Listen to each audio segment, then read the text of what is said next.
Hi everybody, how's everybody doing today? Hopefully everybody's having a fantastic day. Before we get started, hi, my name is Teresa and I welcome you all to my channel. If you're new here and you like unboxings, you like getting ready with me with some scary ghost stories, I even do makeup try-ins on here.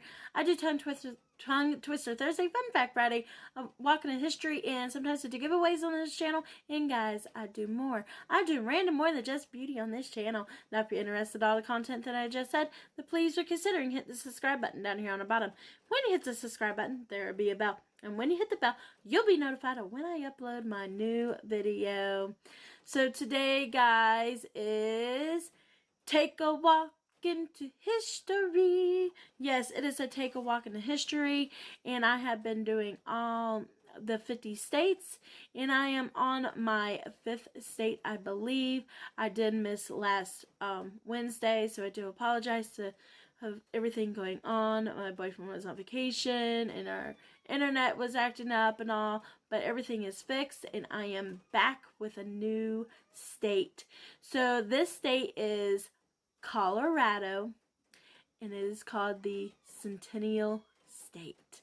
So I'm quite excited to read about their bio, their history, and and there is 3 little ghost stories at the end, and there will be pictures right up here. And I love history. I love learning about all things about our states, back when things, was really hard.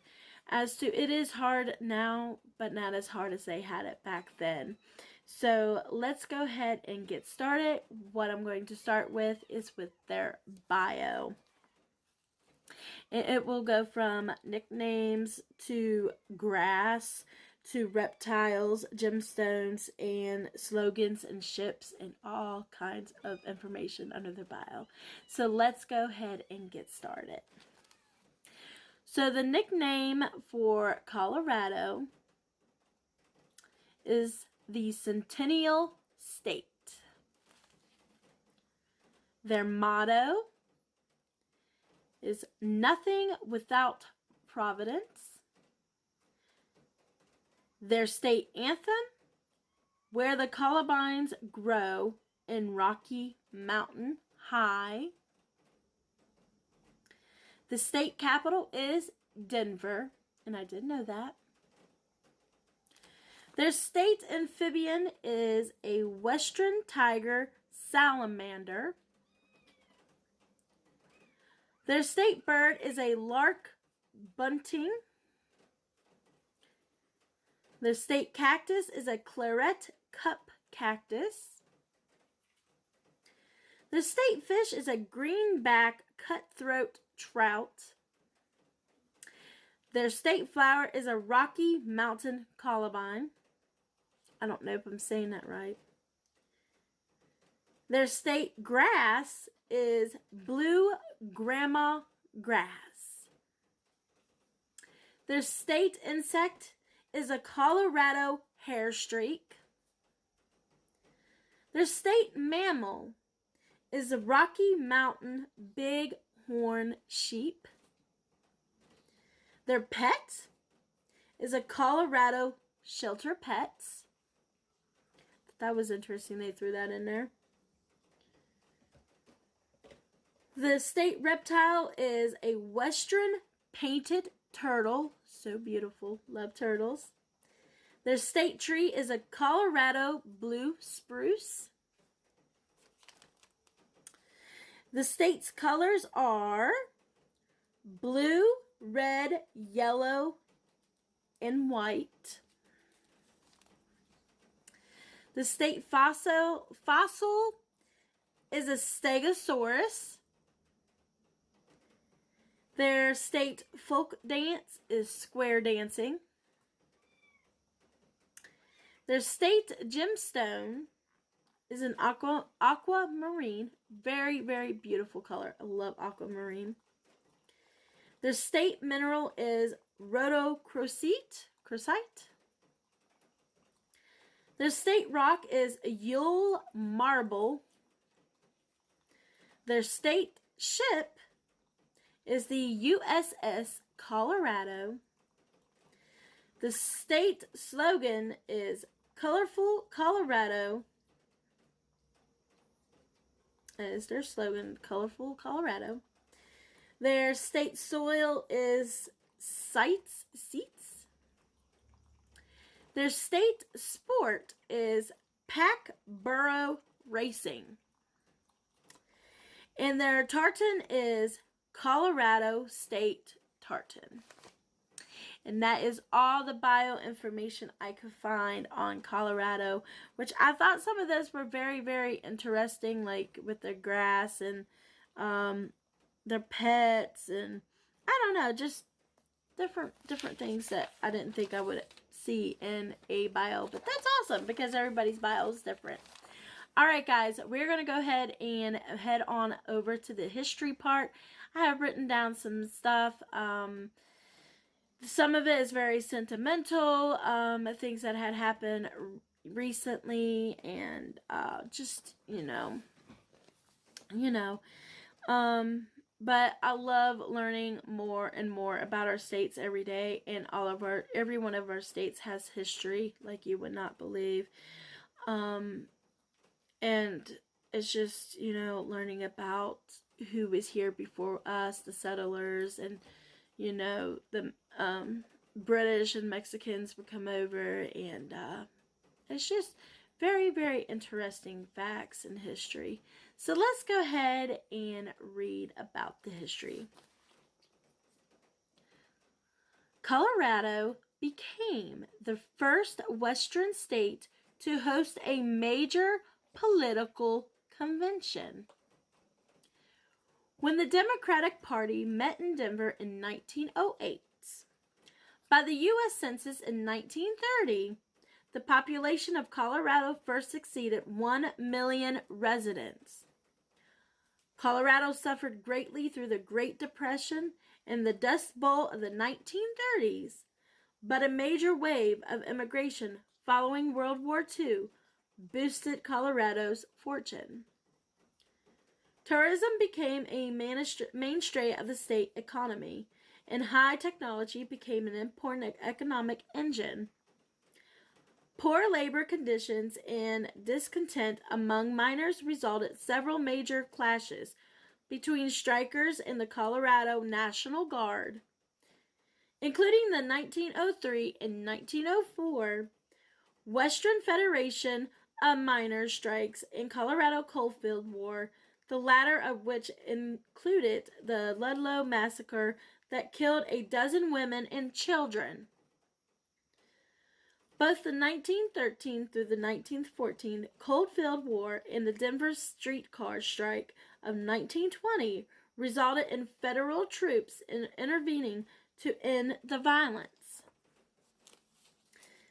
Since the late 1990s, Colorado has been the site of multiple major mass shootings, including the infamous Columbine High School massacre in 1999.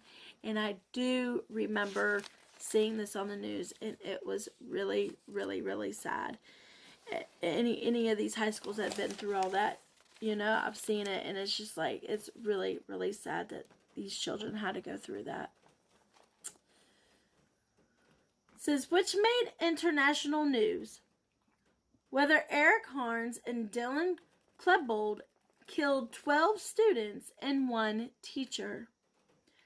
Before committing suicide, the incident has since spawned many copycat incidents. And that's very, very true. Seeing a Columbine, and then like back to back, for the past couple of years, you were seeing shootings every year in different schools and everything. You're getting threats and bomb threats and all that too. And to see these poor children have to go through that, I do feel, you shouldn't, to me, these children have gone through a mental stage. Bullying is real. I understand because I was bullied in school. And bullying is very, very real. And it could turn people into something that you don't want to see. But I was blessed not to turn into that. I was just a very, very chronic depressed child.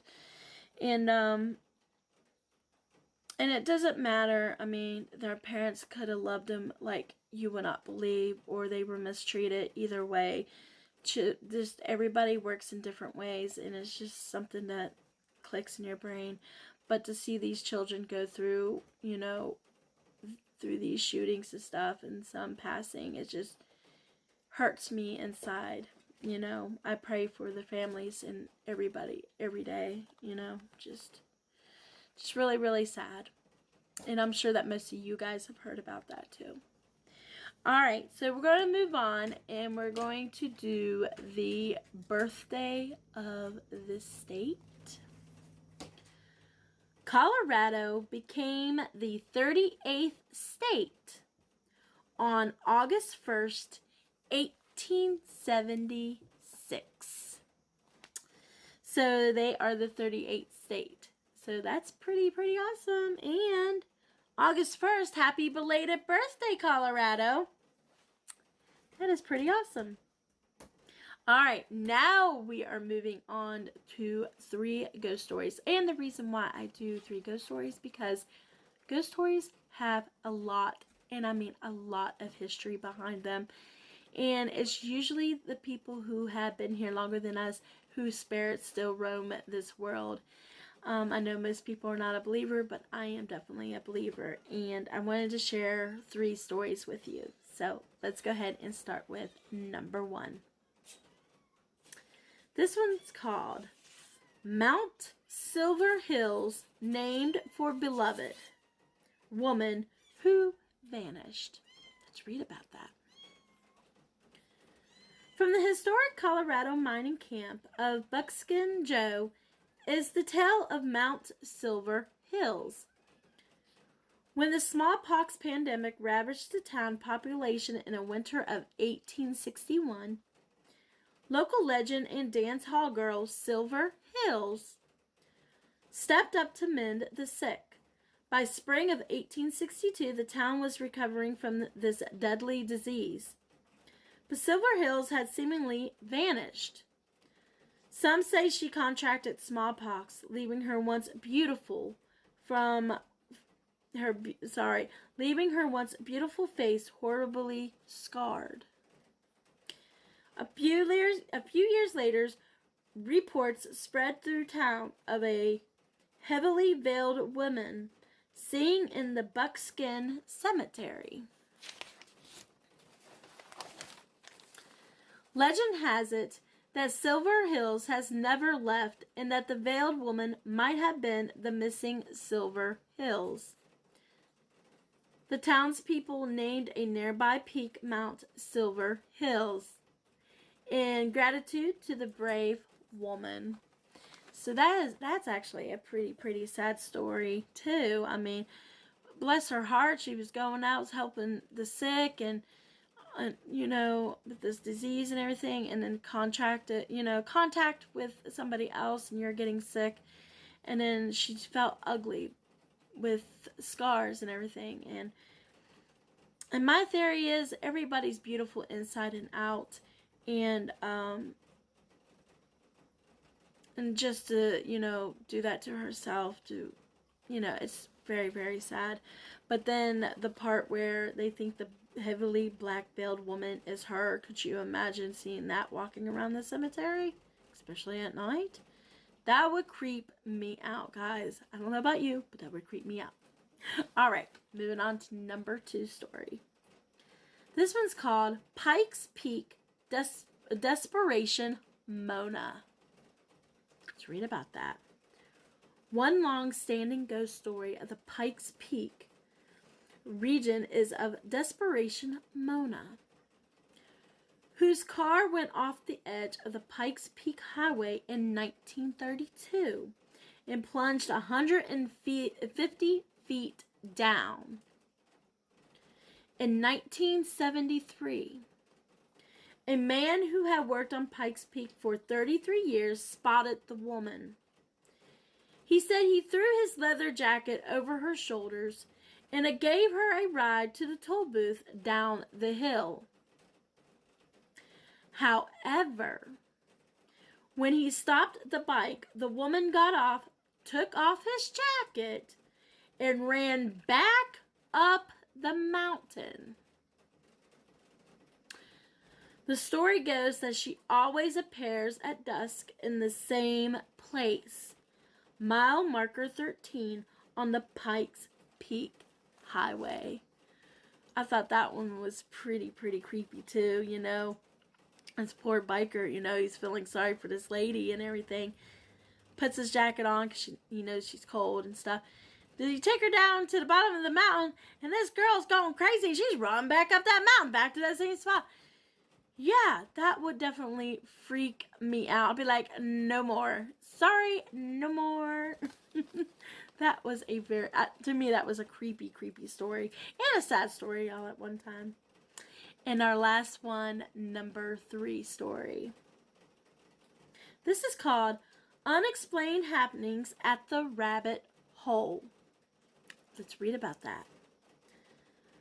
Colorado Springs restaurateur Joe Campana tells of many paranormal events at his restaurants.